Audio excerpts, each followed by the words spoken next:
As war between the US and Japan broke out and carrier battles began in the Pacific, there was only one fighter the US Navy had that could even dream of shooting down the Mitsubishi Zero. The Zero was, at the time, unlike anything else the Allies had, and for a while we could freely say it was the best carrier fighter in the world.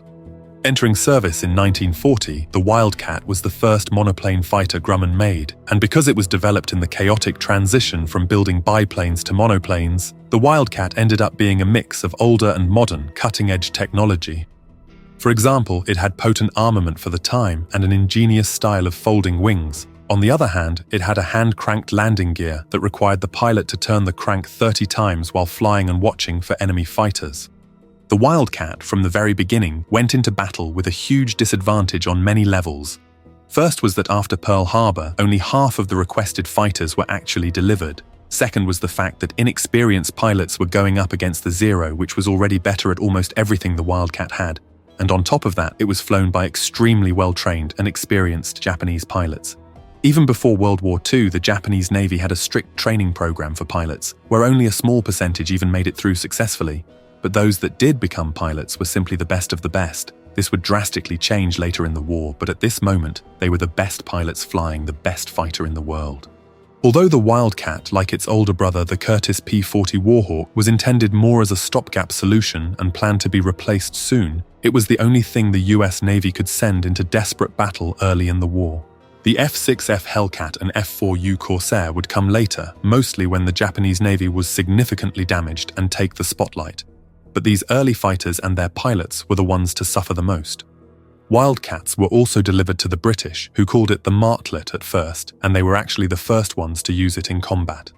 In 1940, on Christmas Day, a Wildcat shot down a German bomber, marking the aircraft's first kill.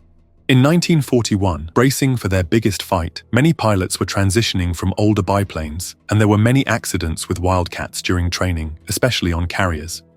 As the attack on Pearl Harbor was about to take place, there were only around 250 Wildcats in service, and they were about to see combat for the first time in American hands. Spoiler alert, it wouldn't go well. 2 squadrons stationed at Hawaii and Wake Island lost 16 Wildcats while still on the ground, as they were tightly parked together in the open and destroyed in strafing runs. The 4 that survived put up a desperate fight defending the island against the Japanese flotilla and bombers.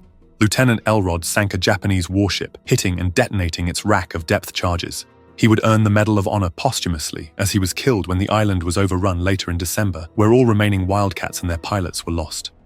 However, they still hadn't faced the Zeros, as only around 40 of them were deployed and focused on Pearl Harbor. First carrier combat operations with Wildcats began in February 1942, when the US Navy began hit-and-run attacks on Japanese-occupied islands in the Pacific. Soon after, another Medal of Honor was earned in a Wildcat when Lieutenant Edward Butch O'Hare shot down 5 Japanese bombers while defending the USS Lexington. As the Pacific War raged on, Wildcats were thrown into one major naval battle after another, but now it was time for the Wildcat to face the infamous Zero for the first time. The Battle of Coral Sea was the first time they faced them in combat, when US fighters attacked the light carrier Shoho and the Japanese sent a group of Zeros to counter them. However, here the Wildcats came at a huge altitude advantage and surprised the Zeros, shooting one down for the first time. But that changed quickly. Wildcat pilots were stunned by what the Zero could do. At the Battle of Midway, they saw just how outclassed they were in close dogfights. The Zero was faster, climbed better, and could outturn the Wildcat with ease, and since it was flown by elite Japanese pilots at the time, it was absolutely lethal. The Wildcat only held its own because it could take punishment. Unlike the Zero, it had armor plating and self-sealing fuel tanks. The Zero was lightly built to stay fast, but that came at a price. Once it took a hit, it usually did not survive. However, besides the Zero, Wildcat pilots had many issues with their own fighter. The Navy's primitive homing system, for example, Z Baker, failed many returning pilots. Z Baker worked by transmitting a homing signal from the carrier that pilots could pick up on their radios. In theory, they would follow the signal back to their ship, but in reality, it was a vague and unreliable system. It gave no precise direction, and pilots had to rely on faint tones or signal strength, often while low on fuel and disoriented after combat. Some pilots followed the signal the wrong way entirely, thinking they were heading home when they were actually flying deeper into open ocean. There was one such instance where an entire squadron of Wildcats ran out of fuel and crashed at sea after a battle, simply because they couldn't locate their carrier in the fog. Z Baker led them off course, and none of them made it back. Another issue was with firepower. At first, Wildcats like the F4F3 were armed with 4 50 caliber machine guns, each with around 450 rounds. Later, the F4F4 model increased this to 6 guns, but the total ammo load stayed the same, which meant each gun now had fewer rounds. This gave pilots more firepower, but much shorter firing time, only around 15 to 20 seconds in total, and it wasn't rare for the Wildcats to run out of ammo in the middle of a dogfight. The final and best FM2 model actually went back to 4 guns later in the war.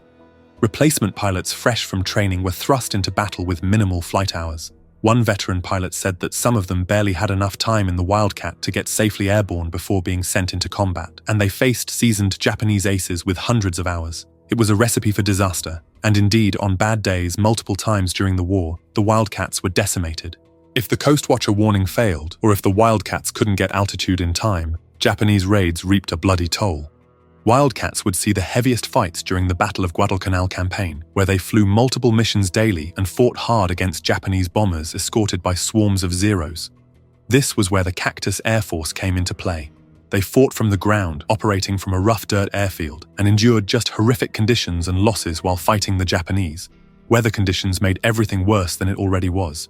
Humid tropical air required coating the Wildcats' wing guns with oil to prevent rust while parked on the ground. But if any of that oil remained when they climbed to high altitude, it would freeze and jam the guns. Many Wildcat pilots discovered their guns wouldn't fire just as they dove on an enemy bomber, thanks to this exact problem. It started horribly, but slowly as the pilots gained hard-learned experience, they began to use Wildcats more effectively and to their strengths. Because of its rough structure, the Wildcat had much greater survival rates when it came to either emergency landings, crashing, or limping back to safety with heavy damage. It could hit the ground or water hard and still save the pilot's life, so he could fly and fight for another day and not repeat the same mistakes that put him down crashing. Though on paper, the Zero was better in almost everything, US pilots finally began learning how to use the Wildcat to its advantages.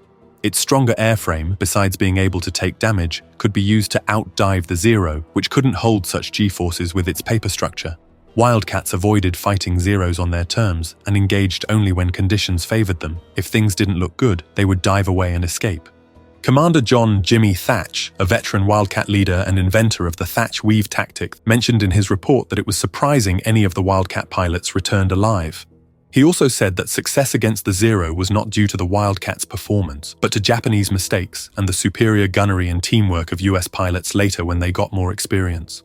That tactic he invented was quite simple but very effective. 2 fighters would fly side by side, separated by some distance. When an enemy fighter latched onto one of them, they would both turn inward toward each other. This put the enemy directly into the line of fire of the wingman. It turned every attack into a deadly trap for the Zeros, and it worked even better when Hellcats and Corsairs later entered the war. Some bizarre and terrifying incidents happened related to Wildcats. Like on October 25, 1942, Lieutenant James Conger shot down 3 Zero fighters and ran out of ammo. He was tangling with a 4th Zero, and Conger did something unthinkable. He rammed the enemy plane mid-air. Both pilots survived the collision and bailed out, going down in parachutes. But this wasn't the end. Both hit the sea, and soon an American rescue boat picked up Conger. They then came for the Japanese pilot, Shiro Ishikawa, who was injured from the crash. They helped him into the boat, but then Shiro pulled out a pistol, pressed it to Conger's face, and pulled the trigger. Conger had even more luck that day, as the gun misfired. The Japanese pilot then tried to shoot himself, but he was quickly knocked out with a gasoline can and taken prisoner. There was also the story of a Wildcat, out of ammo, attacking a Japanese Betty bomber. The Wildcat pilot lowered the landing gear and rammed the bomber multiple times until it crashed into the sea. However, the cost was high. Just in the initial phase of the campaign, 115 Wildcats were lost in air battles, while the Japanese lost 106 Zeros. But the Japanese lost something they could not replace, and that was their elite pilots. The Wildcat pilots' sacrifice had bled the enemy pilots and valuable resources dry. US pilots were exhausted beyond their limit. After each fight, the surviving Wildcats were coming back to their carriers or airstrips, while ground crews worryingly counted how many were returning. Ambulances and firefighters waited for inevitable crash landings because of battle damage. Planes were then patched up, at least the ones that could be, and sent to fight all over again. The Wildcat's best model was the FM2. It made the 4-gun configuration better, was designed for smaller carriers where the Corsair and Hellcat couldn't operate, and also had a lighter, more powerful engine. Later, they also provided air support for the Marines and escort carriers, and even helped in the Atlantic to protect shipping lanes, where they sank around 30 U-boats. Wildcats were also modified for various different weapons, including 5-inch rockets and torpedoes. Hellcats and Corsairs were urgently deployed to replace the Wildcat.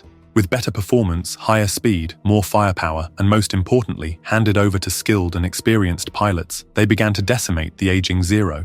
By that point, the once elite Japanese aviators had been replaced by rushed, poorly trained substitutes, and the balance in the air finally began to shift.